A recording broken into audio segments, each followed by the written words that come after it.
Assalamualaikum warahmatullahi wabarakatuh. And hello students, how are you? Semoga semua dalam keadaan sehat walafiat ya. Alhamdulillah hari ini kita sudah memasuki pertemuan yang ke-13 ini ya. Title-nya adalah Dawn of Islam ya. Namun karena hari ini kita memakai YouTube lagi, maka untuk pronunciation kita skip. Namun jangan khawatir, nanti akan tetap saya arahkan sedikit-sedikit ya tentang cara pembacaannya di materi grammarnya gitu ya. Nah, untuk materi kali ini sesuai yang tercantum di modul ya, materi grammarnya adalah commands ya, pakai notepad. Commands itu dalam bahasa Indonesia itu adalah perintah ya. Jadi di sini kita akan belajar cara menulis perintah dalam bahasa Inggris. Nah, untuk kalimat perintah ini nggak begitu ribet ya, seperti penulisan tenses gitu kan. Kalau tenses ada berubah-berubah bentuk verbnya, ada berubah bentuk to be gitu ya. Nah, kalau di commands ini dia cukup strict ya, cukup paten gitu, dan saya rasa ini sangat mudah dipahami. Nah, kalau menurut modul sendiri, ini a command is an imperative statement. Jadi sebuah perintah merupakan sebuah pernyataan yang imperatif ya, imperatif. Imperatif itu kalau menurut kamus itu ya perintah gitu. Kita coba cek di Macmillan English Dictionary. Nah, imperatif pakai kamus saja langsung. Imperative. Extremely important and urgent. Nah, jadi untuk pernyataan yang penting dan urgent ya, mendesak. One person order another to do something. Satu orang memerintah atau meminta tolong yang lainnya untuk melakukan sesuatu. It can be preceded by please. Bisa dimulai dengan kata please ya. The understood subject is you. Use simple form of verb. Nah, ini sangat singkat sekali. Maka kita bisa coba lihat di PPT ini ya. Saya share linknya ya nanti di modul. Imperatif. Nah, jadi di kalimat ini ada beberapa imperatif. Di sini imperative sentence. Ada percakapan dari woman and driver ya. Woman, slow down please, I'm nervous. Nah, ini slow, ini sekalipun O, ini bacanya bukan O tapi slow. Slow. Nah, coba kita lihat di sini. Nah, slow. Nah, bisa slow, ini kalau E terbalik itu O, kalau O ini slow ya. Slow bisa slow. Nah, ini ada dua karena yang slow ini yang British, yang orang Inggris atau Eropa, kawasan Eropa. Kalau yang slow ini yang orang Amerika gitu. Slow down please, I'm nervous. Nah, ini S-nya ini seperti Z ya, karena ketemu dengan huruf vokal. Relax, I'm a good driver. Nah, yang penting dalam membaca bahasa Inggris ini adalah kita harus bisa menggunakan intonasi dengan baik ya. Kalau tidak menggunakan intonasi atau artikulasi, kita kan pronunciasinya seperti zombie gitu, datar, flat ya, maksud saya flat gitu. Relax, I'm a good driver. Nah, bukan relax, I'm a good driver. Nah, gitu kan sangat flat ya. Watch out for that bicycle. Ya, watch out. Ini disambung aja. Watch out for that bicycle. Don't worry, listen to the music. There's a red light, stop. Ya, ada lampu merah. Close your eyes, I'm driving this cab. Driving this cab. Ingat-ingat kalau A dalam bahasa Inggris ini tidak mungkin dibaca A ya. Dia dibaca A panjang, kalau tidak I ya. Coba kita lihat di sini. Cab itu ya taksi ya. Cab. Nah, cab. Nah, A-nya dibaca I, cab gitu. Turn right. No, turn left. No, right. Okay, here we are. Next time please take the bus. Ya, jadi di sini ada beberapa kalimat perintah. Slow down yang di blok ya. Relax, watch out, don't worry, listen, stop, close, turn right, turn left, please take the bus. Jadi gunanya itu untuk apa? Yang pertama, gunakan imperatif untuk arah ya, untuk menunjukkan arah. Yang kedua, bisa untuk sebuah instruksi atau perintah prosedur ya, sebuah prosedur untuk request permintaan please take the bus gitu ya. Ini praktisnya. Nah, di dalam kalimat imperatif ini ya, kita menggunakan base form. Base form itu berarti bentuk dasar. Bentuk dasar itu berarti yang verb 1 gitu ya.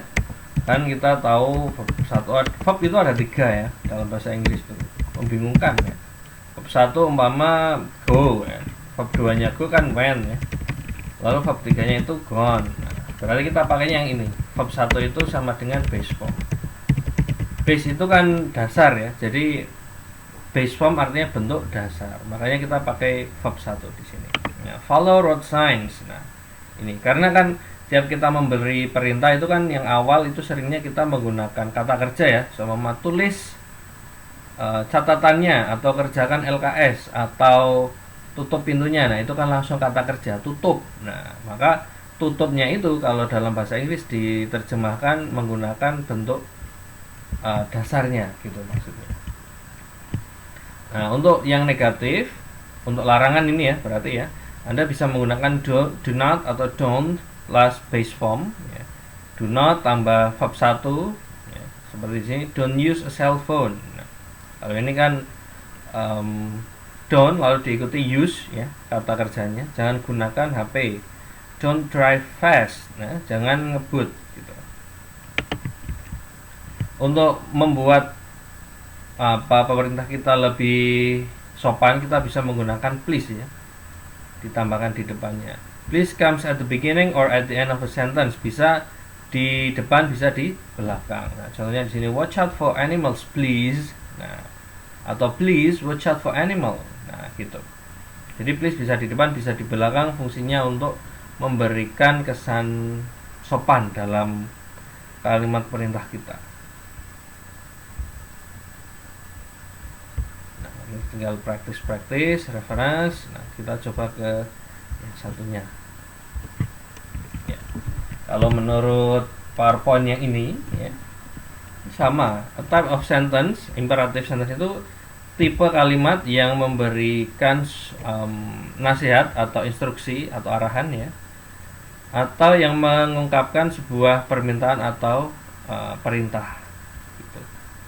Biasanya kalimat imperatif dimulai dengan bentuk kata kerja yang dasar. Nah, contohnya go now. Nah, tadi ya sudah. The implied subject you is said to be understood. You go now. Nah, jadi harusnya kan di depannya itu ada kata you ya. Karena kan kita ngomong go now itu pasti kan ada orang yang disuruh gitu. Nah, karena kita sudah tahu konteksnya, maka you-nya itu nggak usah disuruh. Kayak umpama Anda nyuruh adik Anda nutup pintu. Nah, itu kan kita sudah tahu bahwa adik Anda itu diperintah, jadi nggak usah dikasih you go now, nggak usah, langsung aja umpama close the door. Nah, gitu. Kalimat imperatif diakhiri dengan titik ya, titik atau exclamation point, itu tanda penuh gitu. Nah, kapan kita menggunakan kalimat imperatif? Kita bisa menggunakannya untuk memberikan perintah langsung. Take that chewing gum out of your mouth. Take that chewing gum out of your mouth. Keluarkan permen karetnya gitu. Kita bisa menggunakan kalimat imperatif untuk memberi instruksi, arahan ya. Open your book. Buka bukumu. Kita bisa menggunakan ini untuk membuat sebuah ajakan. Come in and sit down. Nah, biasanya kan untuk tamu ya. Masuk sini, duduk. Nah, make yourself at home. Nah, kayak di rumah, anggap aja di rumah sendiri gitu. Tab di sini kata kerjanya itu kata kerja yang dasar, tidak ditambahi apa-apa. Nah, lalu kita bisa menggunakan imperatif pada sebuah tanda ya, tanda-tanda atau ya pengumuman gitulah. Contohnya pas kita mau masuk sebuah minimarket ya, biasanya kan di pintunya itu ada push atau pull gitu ya. Nah, itu kan sudah termasuk imperatif gitu. Apa kita disuruh dorong atau narik gitu. Kita bisa menggunakannya juga untuk memberikan nasihat, ya, nasihat yang informal. Contohnya speak to him, tell him how you feel. Ngomong aja ke dia, bilang nih yang kamu rasain. We can make the imperative more polite by adding do. Nah, tadi please ini ada tambahan do. Jadi kita bisa menggunakan salah satunya, ya. Do be quiet, do come, do sit down. Nah, gitu. Jadi kita bisa memilih antara please atau do. Untuk membuat kalimat imperatif, ya. Jadi ada dua di sini. Afirmatif itu yang positif, ya. Kalimat positif, negatif, ya berarti yang kalimat negatif. Nah, di sini mudah sebetulnya. Anda ibaratkan mengartikan langsung dari Indonesia ke Inggris saja. Nah, itu lebih mudah. Contohnya kupas mangganya. Kupas itu kan peel, ya. Peel the mango. Nah, gitu. Jadi ini seperti direct translation, penerjemahan langsung gitu, ya, tidak usah dipikir pusing-pusing. Nah, kalau yang negatif tinggal tambah do not, lalu tadi bentuk pertama, ya, lalu objek. Nah, di sini selain kalimat atau kata kerja langsung, kita bisa menggunakan let, ya. Let me, let it, let him, let her, let us. Nah, kadang let us itu disingkat, let us itu disingkat let's, gitu, ya. Ini bisa diartikan let me, ya, biarkan aku, gitu, ya. Kalau let us, ya ayo, kayak gitu artinya, gitu. Ya, kalau yang let di negatif tinggal ditambahin not, gitu aja. Nah, kita juga bisa menggunakan don't let, don't let me, don't let it, don't let him, don't let her. Nah, untuk yang negatif itu mudah aja di sini. Kalau di modul sudah dijelaskan, ya. Ini yang diawali kata kerja dasar, lalu ini diawali please untuk lebih sopan. Nah, ini be quiet. Nah, be quiet ini kenapa tidak ada kata kerja? Karena quiet itu kan kata sifat, gitu. Kata sifat kan pasti diawali to be. Nah, kalau kata sifat pasti diawali be. Mama, ya, be nice to me. Nah, mama, baik-baik sama saya, ya, atau be nice to your new friend. Nah, gitu, ya, baik-baik sama teman barumu, gitu. Nah, negative comment is formed by adding the words don't. Nah, kalau negatif tambah don't. Nah, tadi kan yang direct, yang langsung. Kalau indirect, ya kita ditulis seperti biasa aja, ya. Mama Yahya told Erma to perform wudu before prayer. Ini kan kalimat biasa, ya.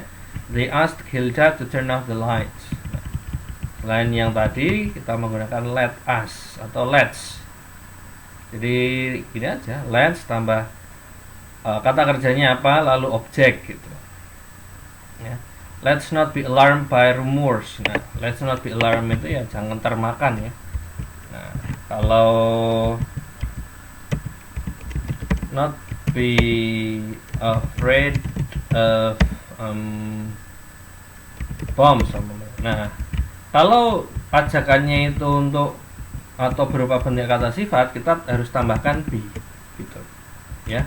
Jangan, ya, ini kalau diartikan kan jangan takut bom, gitu, atau jangan takut final test, nah, gitu. Yang jelas kalau ada kata sifat ditambahi be. Oke, next. Silakan Anda kerjakan yang activity ini 1 sampai 12. Tentunya karena tadi ada banyak pilihan, ya, tidak mungkin semuanya itu sama. Pasti ada yang pakai please, ada yang pakai depannya be, atau langsung awalan kata kerja bentuk dasar, gitu, ya. I guess that's all for today's material, students. Kalau ada pertanyaan silahkan tulis, bisa di kolom komentar YouTube atau di Edmodo, gitu, ya. Sekian dari saya, mohon maaf jika ada banyak kesalahan. Saya akhiri, wassalamualaikum warahmatullahi wabarakatuh.